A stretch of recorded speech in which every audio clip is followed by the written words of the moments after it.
What's up, guys? I think you know what day it is, but I want you to just hang on a sec because I'm waiting on this mailman. So we'll just chill for just a minute because. Hey, what's up, man? Yeah.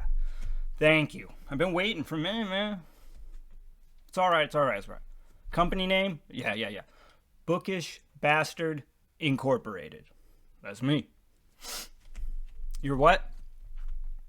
Fan of the channel? Oh, no way. That's awesome, man. I'll tell you what. Do you want to fill in? I mean, I got this like Harry Potter devil worshipping thing to go to. You'd be doing me a favor. Really? All right.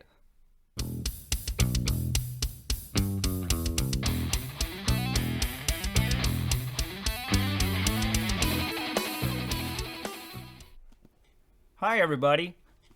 I'm the mailman, because I'm a dude and a guy, and I'm here to talk about some books. First, I want to talk about a couple of books that have art on them that is, it's from an artist that this channel loves, adores, and really supports. That artist's name, Richard Anderson. And the books, one of them, River of Teeth by Sarah Gailey. Now, I'm really interested in reading this one without, knowing a whole lot about it. It is like an alternate history where in America they're like raising these hippos for an alternate meat source. Things get out of hand, and it's supposed to be filled to the brim with hippo rampage. Yes, please. The other book is The Builders by Daniel Polinsky. Now, Daniel Polinsky is the author of Lowtown, which I have not read yet, but I am definitely interested. And this book kind of sounds just hilariously cool. A lot of the blurbs are really funny, like Redwall meets Unforgiven, or Watership Down meets Tarantino. Either way, I'm really looking forward to this one. It's supposed to be maybe some kind of a satire because the characters are animals. But either way, it's also supposed to be pretty dark. So, looking forward to that. Next up is an oldie but a goodie. Or maybe it's a baddie. Not sure. La la! The Chronicles of Thomas Covenant, Lord Foulsbane by Stephen Donaldson. Now, this channel is a real big fan of grimdark. I think if you subscribe, you will know that. But if you're new, yes, this channel loves it some grimdark. And honestly, haven't read this book, but it's funny because all the people that read it, like back in the day, whenever they hear the word grimdark, they always kind of say, "Oh, that sounds like Thomas Covenant to me." So, I am very interested in really getting into this and Elric and the Black Company, even like Carl Wagner's like Kane's books, all intrigue me to a huge amount because just the amount of roots, that are just there towards all the stuff that I love to read that's current. I don't know if that even makes any sense. But this book is supposed to be pretty dark for being an older book. The guy, from what I understand, is a leper. He kind of is going through maybe some mental stuff and is questioning reality. Somehow it fits in with some fantasy, and I guess it's just supposed to be very, very dark. Like I said, I don't know a whole lot besides the fact that people that read it back in the day praise it very highly. And I really want to get into it just because, like I said, these older works like really pique my interest. And look what just fell off the mail truck. God blind, everybody. My buddy Terry just read this, and in the Discord I talked to him a little bit, but because I want to go in blind, but from what I know, it's got plenty of darkness. It's by Anna Stevens. I guess it's got a lot of like really dark gods and sacrifices, stuff of that nature. Book number 1 in a trilogy. Just the overall, I guess, feedback about this book being dark is what's really piqued my interest. Next, Ching! A Crown for Cold Silver by Alex Marshall. Now, this is a book that's been on the radar for far too long. Finally glad to have it in my hands. It's book number 1 in the trilogy. It's by Alex Marshall. It's, from what I understand, another epic fantasy tale that is, could also be considered grimdark. It has a female protagonist. And also, from what I've been told, it has actually just an all-around pretty colorful cast. So it's been pretty well loved. This one I don't see get a whole lot of hate. So I'm just, there's general loves and kisses, you know what I mean, for this one. And I'm sure I'll enjoy it. And then we have The Vagrant by Peter Newman.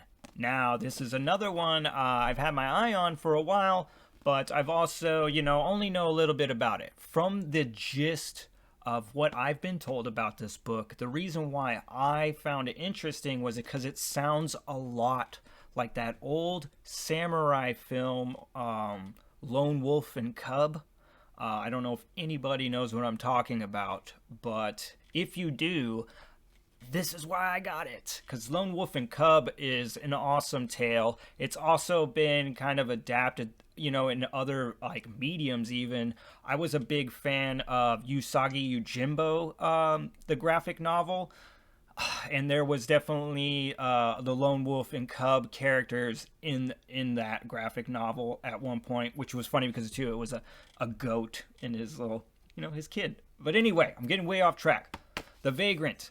Some have said that it's kind of dark, and then I've also heard that it's just, like a regular fantasy tale, man, with an interesting take because the main character is mute, from what I understand. So maybe, is it blind? He's either blind, mute, or deaf, or maybe all of them. And you're like, Mailman, that doesn't really help. Well, sorry, kids.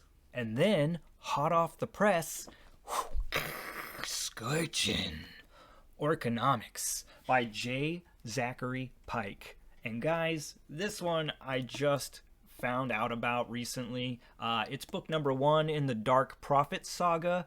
It is, from what I understand, a satire.